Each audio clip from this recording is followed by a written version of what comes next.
John Clare Countryside Wildlife Gardening video. Today it's a nice spring day, getting a little bit warmer, and started to see some big chunky bumblebees flying around. Now these are going to be queens that were born last year, and they've been in hibernation.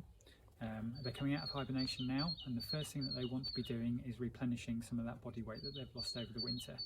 So yeah, obviously looking for flowers with sources of pollen and nectar. So one of the things that we can be doing in our gardens is providing them with that source of nutrition, and having flowers that provide pollen and nectar in the early spring through to summer and then through to the autumn. So having as wide a possible season with flowers. The other thing that they're going to be doing is looking for nesting sites for their own brood for this year. So yeah, they nest in a variety of places. Mostly you'll look for holes that are either going underground, perhaps on top of the ground, or even bird nests and things like that. So today, yeah, we're going to have a look at a few different designs for actually building your own bumblebee nesting site. Okay, so here's our first design. This is a simpler one, and for this you will need some sticks, some nesting material,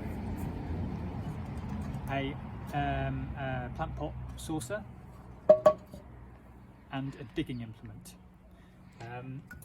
Ideally, if you've got one, you can also have a young assistant to help you. Excellent. So what we're going to do is, first of all, we're going to dig a hole in the ground, and then just in front of that I'm going to dig a slight indentation, which is going to be where the entrance is, and then we're going to use the sticks to raise the nest off the ground. Bumblebees, quite often when they nest in the ground, they'll actually seek out old mouse nests. So having that sort of mouse rodenty kind of smell is quite good. I haven't got an old mouse nest, but what I do have is guinea pig hay, used guinea pig hay. So I'm hoping that that's going to help to attract the bees in. So first of all, we want to line the bottom of this so that it just helps to keep that nest off the ground. So can my assistant help me by putting some sticks into the ground here?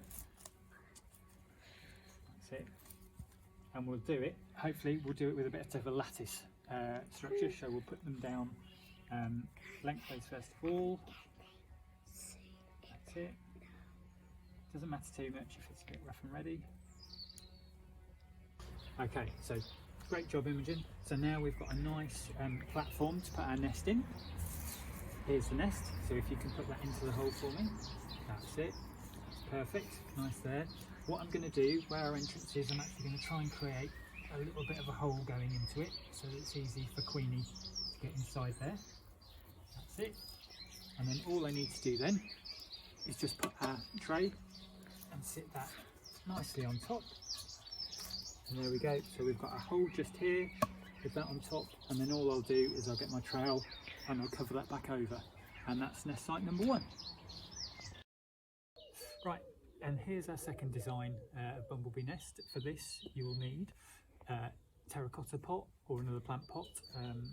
You'll need a little bit of flexible pipe, a little bit of wire mesh, some nesting material, and then a digging implement. So what we're going to do, I have dug a hole just here, and I've made sort of a circular hole there. That's going to allow us to plant this about a third of the way in.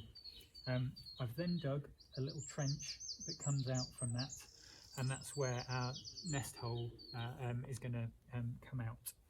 So we're basically going to get some bedding material. Again, I haven't got a mouse nest, but what I do have is guinea pig hay, and we are going to put the mesh on the ground so that it just raises this nesting material up slightly, and then we're going to have the tube going into the nest. So it's quite useful, this stuff, because it means I've cut in here some little drainage holes so that when we stick this in, if any water does get in, it's just going to soak through and not just sit in water. And equally, this is raising this material off the ground, so again it shouldn't get too wet. So I'm just going to get this little platform and just put that in the base of the hole just here, and then we will get our nice ball of nesting material. I'm just going to put that on top like that, then get our pipe just to kind of sit in here like that. I'll make a nice little hole in there for that. Then just need to pop our plant pot on top. So there we go, that's positioned nice and well. And then I'm just going to end up backfilling all of that and covering over the pipe. And then just so that we don't get a load of rain coming in over the top, just put a bit of slate over the top of that. And there we should have our another nesting site. Yeah, and hopefully that will get used later on in the year. And don't forget, if you do create a bumblebee nesting site, then please feel free to share your photos with us on the Langdyke Trust Facebook page.